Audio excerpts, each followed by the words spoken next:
পুরো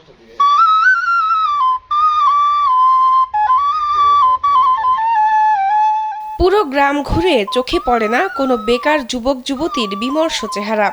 গ্রামের প্রায় প্রতিটি পরিবার সমৃদ্ধ, প্রতিটি বাড়ির আঙিনায় তৈরি হচ্ছে বিভিন্ন ধরনের বাঁশি।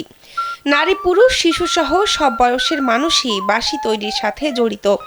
অন্যান্য কাজ করার ফাঁকে ফাঁকে গ্রামের প্রতিটি মানুষই বাঁশি তৈরি করে। জানা যায় ২০০ বছরেরও বেশি সময় ধরে এই গ্রামে তৈরি হচ্ছে বাঁশি।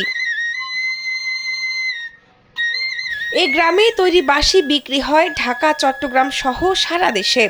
মূলত চট্টগ্রাম, ফটিকছড়ি, সীতাকুণ্ড, মিরসরাই থেকে মুলি বাঁশ কিনে ট্রাক যোগে নিয়ে আসা হয় গ্রামে।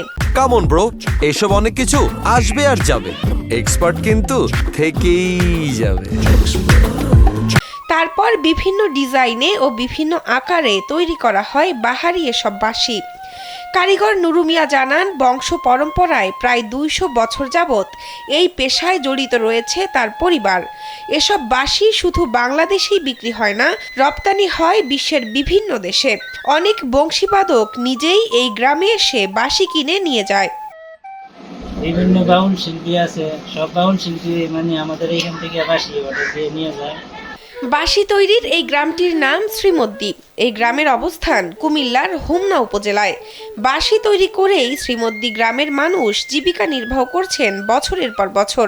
গ্রামের বাঁশির কারিগররা জানান, বৈশাখী মেলায় তাদের তৈরি প্রচুর বাঁশের বাঁশি বিক্রি হয়। সাধারণত ফাল্গুন থেকে বৈশাখ মাস পর্যন্ত বাঁশি তৈরি ও বিক্রি বেশি হলেও শ্রীমদ্দি গ্রামের শিল্পীরা সারা বছরই বাঁশি তৈরি করেন। শ্রীমদ্দি গ্রামের সকল মানুষ বাঁশি শিল্পের সাথে জড়িয়ে থাকার কারণে এই গ্রামে চুরি ডাকাতি সহ অন্যান্য সমাজবিরোধী কাজ হয় না। সবাই যার যার কাজ নিয়েই ব্যস্ত, যার জন্য হোমনার শ্রীমদ্দিকে সবাই চেনে। শাহনাজ পারভীন, কালবেলা।